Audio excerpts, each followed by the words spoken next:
Mi canto va acompañado, quiero ser voz que reviente. El miedo ya no detiene, aunque esté rota por dentro. Tu falla no me define, en tolerancia doy cero. Y quien me quiera callada, pues que le duele el estruendo. Durante 2 episodios escucharemos la historia de Betty, una mujer que resistió años de privación de libertad enfrentando la corrupción carcelaria y la dura separación familiar. Betty nos cuenta cómo era su rutina antes del suceso que la cambiaría para siempre. Yo trabajaba en una empresa de mochilas y también tenía un negocio de comida rápida. Dejar esa esencia en esa sopita, dejar esa esencia en esa carnita, preparar a lo mejor las verduras que no les gustan de otra manera. El preparar alimentos ha sido mi pasión. Yo entraba a la fábrica a las 6 de la mañana y salía a las 2 de la tarde, o en ocasiones entraba a las 2 de la tarde y salía a las 6 de la mañana. Cuando salía a las 6 de la mañana era cuando yo tenía como este negocio de comida rápida y me ponía a vender.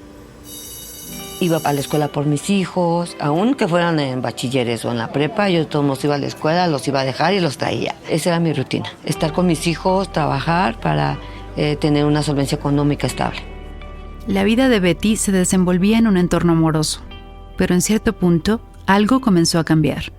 Con mi esposo yo duré 20 años de casada, éramos una pareja muy solidaria, muy sólida. En ese tiempo nada más éramos 3 y como 4 gatos. Él tenía muy buen trabajo, no le faltaba el dinero, tenía a su madre, a su familia, pues tampoco le faltaba amor, tenía a sus hijos, tenía una esposa que lo amaba. Entonces realmente no entendí y jamás supe el motivo por el cual empezó él a consumir drogas. En una ocasión, la madrina de uno de mis hijos me dijo: oye, comadre, tú sabes que mi compadre está consumiendo, porque yo vi que entró a una casa donde venden droga y todo el tiempo entra y sale de ahí. No le quise preguntar, sin embargo, mi nieta un día me dijo que el baño olía feo, que olía como a cable quemado. Entré y pues no vi nada, ¿no? Pero yo empecé a ver que en el entonces mi esposo entraba y salía del baño, entraba y salía del baño. Pensé que a lo mejor estaba enfermo de diabetes, porque ese es un síntoma de la diabetes, de que entras y entras al baño cada rato. Después no, en una ocasión lo vi como estaba con un bote de aluminio quemando la piedra, que le decían la piedra, ¿no? La coca. Y eso fue como en el 2008, fue cuando me empecé a dar cuenta. Después ya fue totalmente terrible. Si no me fumó a mí es porque no cabía en su pipa, pero si no me hubiera fumado, porque yo llegaba de trabajar y ya no estaba la licuadora, el tostador, la bicicleta, o sea, se había vuelto totalmente un adicto a la cocaína. Al percatarse de la gravedad del problema, Betty se dispuso a buscar alternativas para brindar apoyo a su pareja. Sí, lo anexé. Pero un día prendo la televisión entonces, la prendo y estaba saliendo una noticia que había un anexo que abusaba de las personas que según estaban tomando tratamiento para dejar de consumir, y ya cuando veo pues era donde yo lo había llevado, ¿no? Entonces pues abrieron las puertas y él salió y llevaba psicólogos, pero aún así dejó de consumir y fueron muchas veces que yo lo anexé. Aunque la situación ya era bastante complicada, Betty no podía sospechar los nuevos desafíos a los que tendría que enfrentarse. Mi esposo se hizo adicto a la cocaína. Y entonces fueron unos hombres encapuchados a mi casa a decir que mi esposo debía dinero. Yo inmediatamente dije: quiero hablar con tu patrón, jefe, quien sea. Me llevaron, platicamos. Pues yo dije: pues ¿cuánto es, no? Y me dijeron una cantidad que yo no le iba a pagar. Y yo le dije pues que yo le hacía el aseo, la comida, que yo le pagaba con eso. Y me dijo que no, que yo tenía que vender droga en mi casa. Era sí o sí. En ese momento, ante el clima de violencia que predominaba en el país, Betty se vio obligada a tomar una decisión difícil para salvaguardar a su familia. Mi reacción fue como ser la protectora, ¿no? Como esa protección de hierro. O sea, sí me obligaron de alguna manera porque me estaban violentando. Pero yo después lo pensé y yo dije, pues tampoco ellos tienen la culpa. Yo fui la que les fui a decir, yo les voy a pagar la deuda que tiene mi esposo con ustedes, pero déjenos en paz. Fue el miedo. El miedo fue el negocio, porque me hubiera ido. Pero en ese momento estábamos teniendo una situación terrible en nuestro país de tantas personas fallecidas, familias completas fallecidas por el narcotráfico. Yo lo veía en la televisión, yo lo veía en las calles. En ese momento sentí mucho pánico porque le pusieron la pistola a mi nietecita de 3 años. Entonces lo que hice fue convertirme en una protección de acero. Y esa fue la situación. Empecé a vender droga no por ambiciosa, era para pagar una deuda que yo no debía.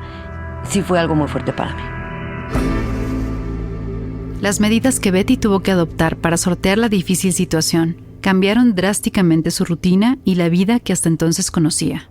En primera instancia tuve que sacar a mis hijos y decirles a mi familia que no quería que me visitaran, a mis hijos mandarlos lejos. Al tener amistades y estar en esto, también expones a las demás personas. Entonces yo era una vendedora solitaria, para no poner en riesgo a las demás personas que tenían a mi alrededor. Una persona cuando tiene experiencia en estar vendiendo droga, pues no la vende afuera de su casa. Si yo hubiera tenido esa experiencia, pues lo hubiera hecho de otra manera, ¿no? Sin embargo, haz de cuenta que salía yo a la puerta del zaguán y ahí me ponía, ¿no? Sí fue muy fuerte porque los vecinos empezaron a verme y ellos sabían perfectamente que pues yo tenía mi negocito de comida, que trabajaba en una empresa y ellos decían que qué había pasado. Sin embargo, pues tuvieron un poco de empatía conmigo y pues no me cuestionaron nada, pero después cuando empezaron a ver problemas, pues me empezaron a hacer unas denuncias anónimas.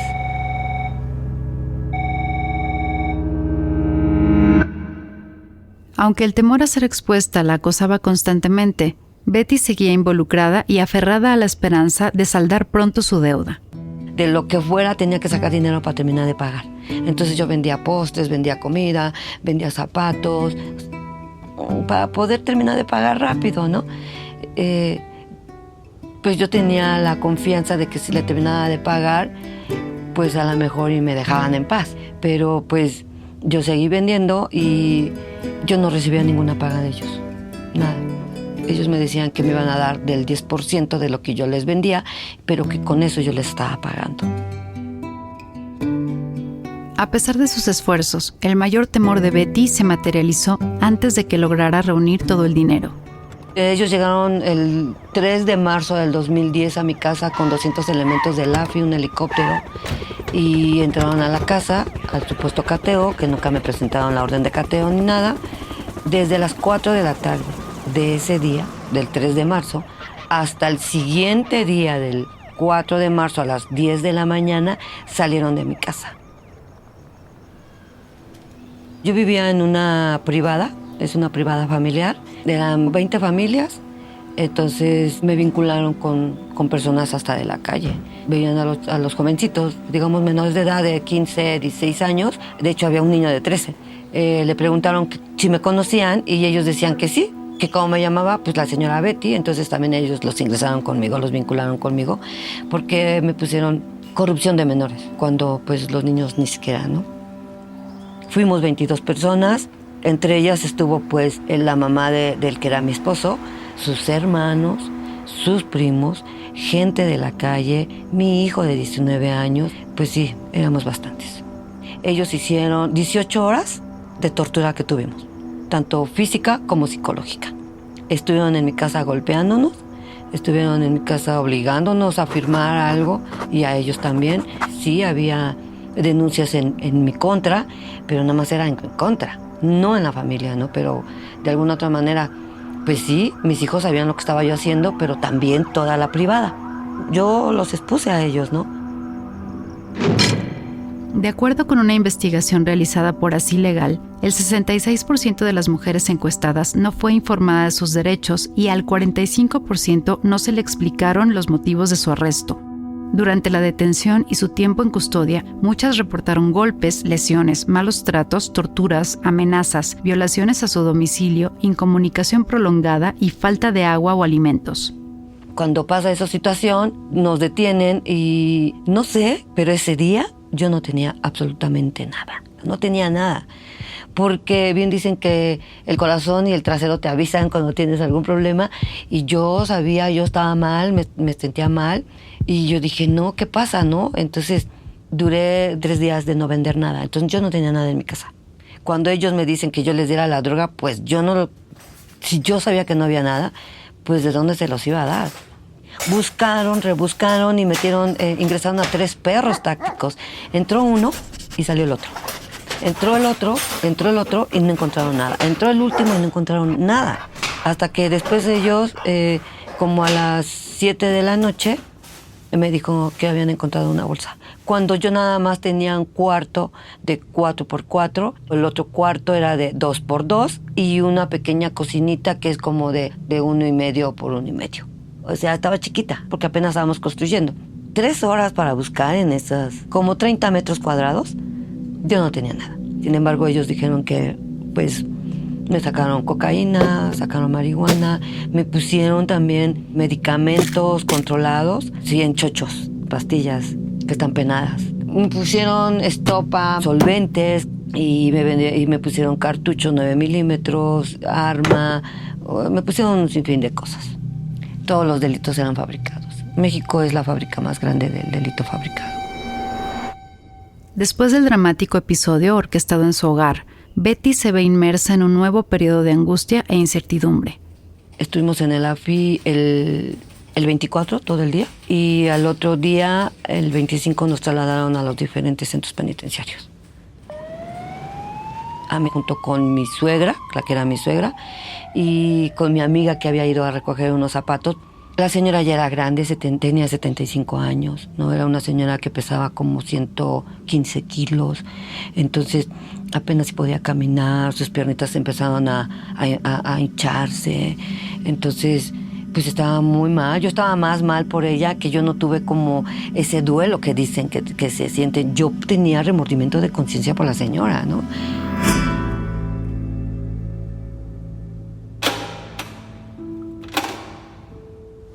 Es algo que no se lo decía a nadie. Yo no quería que esa puerta se abriera, porque esa puerta era para mí un monstruo que se estaba robando mi último suspiro de libertad. Yo decía que no se abriera. No te abras. Pero al final de cuentas entré y cuando pones el primer pie dentro de ese lugar, inmediatamente quedas vulnerable, quedas totalmente débil, quedas descubierta completamente. Según la encuesta nacional de población privada de la libertad, entre 2010 y 2020, el 35% de las mujeres encarceladas fueron condenadas por narcomenudeo, a menudo relacionado con la violencia de género y el apoyo a familiares. Las mujeres que están privadas de su libertad, la mayoría son mujeres de escasos recursos, que no tuvieron abogado, que no tuvieron quien las defendiera, que por alguna necesidad cometieron un delito o tuvieron conflictos con la ley. Mujeres que por hambre están en prisión y el Estado lo que hace es que criminaliza las necesidades, sentencian el hambre y condenan a la ignorancia. Porque si nosotros supiéramos nuestras leyes, no nos condenarían. La ignorancia me mantuvo en prisión porque a mí el abogado me dijo: declárate culpable, declárate adicta, declárate analfabeta, declárate. Pues yo confié en mi abogado y mi abogado lo único que dijo: te van a dar un beneficio si te declaras culpable. Entonces me declaré culpable, pues me dieron una gran cantidad de años y tuve 2 procesos: daños contra la salud y portación de arma con cartuchos 9 milímetros, exclusivo del ejército. Según el INEGI, el 72% de las personas privadas de la libertad tienen defensa de oficio, pero solo el 18% está satisfecha con su desempeño. Entre las mujeres de fuero federal, el 44% no recibió explicaciones sobre su proceso, el 49% no tuvo testigos a su favor, el 29% no apeló la resolución y el 56% no fue preguntada si había sido golpeada o presionada para obtener una declaración. Después cambié de abogado y el abogado que me ayudó muchísimo, porque en total iban a ser 13 años. Mi sentencia fue de 6 años, 6 meses de años contra la salud. Y el arma y los cartuchos se quedaron en 1 año y medio. Sí fue algo muy fuerte, pero justo es porque nosotros no sabemos defendernos. Ni siquiera tienes el conocimiento de que cuando tu abogado no está presente, tienes todo el derecho de quedarte callada. No digas nada. Tienes todo el derecho. Es en el artículo 20. Pero, pues si te están torturando, si te están quemando las boobies con un cigarro, si te están dando toques, si te están violentando, si te están desnudando en frente de todas las policías, los ministeriales, que te digan que van a ir por tu familia y van a violar, la van a matar y la van a desaparecer si tú no te declaras culpable, pues lo único que haces es decir que fuiste culpable. Y la mayoría de mujeres están así. Tenemos muchos casos de mujeres que fueron torturadas sexualmente, físicamente y psicológicamente.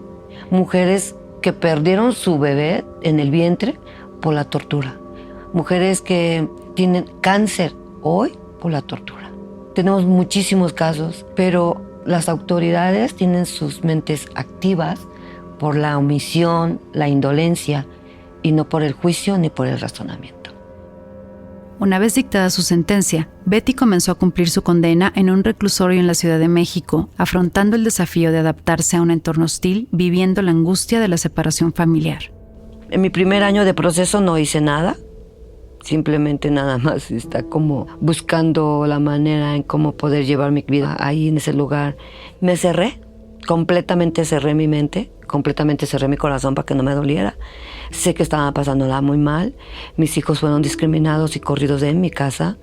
Mi mamá sufriendo muchísimo junto con mi hermana.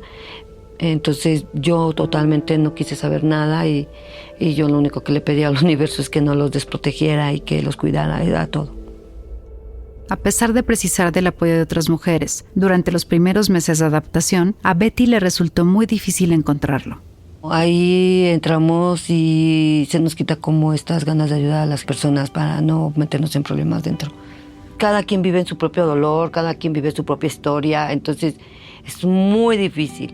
Después entendí que yo dije, estoy haciendo mal y me estoy convirtiendo en ella. Entonces cambié. Pues ya empecé, después de ese año que estuve en proceso, empecé a tener mis actividades, como por ejemplo a tomar cursos, leer, deportivo. Empecé a aflojar mi cuerpo, empecé a aflojar mi corazón y decidí un poquito, ¿no? Las lágrimas son también para bañarnos, para alejar todo eso que nos duele. Y yo empecé a llorar, ¿no? En silencio. Justo cuando Betty parecía estar adaptándose al día a día en prisión, recibió una noticia que alteraría su vida por completo. En el 2010 hizo las Islas Marías Federales. Todas las personas que tenían delito federal, que era droga, armas y delincuencia organizada, iban a estar allá. Y sí, nos trasladaron para allá. Entonces allá estuve 1 año, porque fue amparo tras amparo tras amparo con mi abogado, y la misma directora siempre me decía, ni te hagas ilusiones, que se vuelvan a regresar a su centro penitenciario. Nunca me oyó. 37057 me escuchó. Nunca. O aquí se mueren o compurgan. En el siguiente episodio, Betty nos contará cómo enfrentó su vida en medio del caos que descubrió en las Islas Marías. Te invitamos a escucharlo. Gracias a Betty por narrar su historia. Este programa es un proyecto de Consexual.mx. Producción y dirección ejecutiva, Claudia Tello. Acompañamiento psicológico, Giselle Ureta. Guión, Graciela Ríos. Investigación, Giselle Ureta. Dirección sonora, Irina Osegueda. Este podcast es posible gracias al Fondo Semillas. Creativa Voz AC. Esto fue Yo Sobreviviente.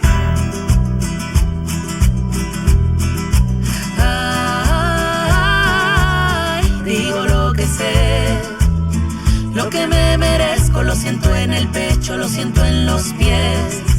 Ay, soy esa mujer, la que se defiende, no camina sola, cambiará la historia, aún es como 100.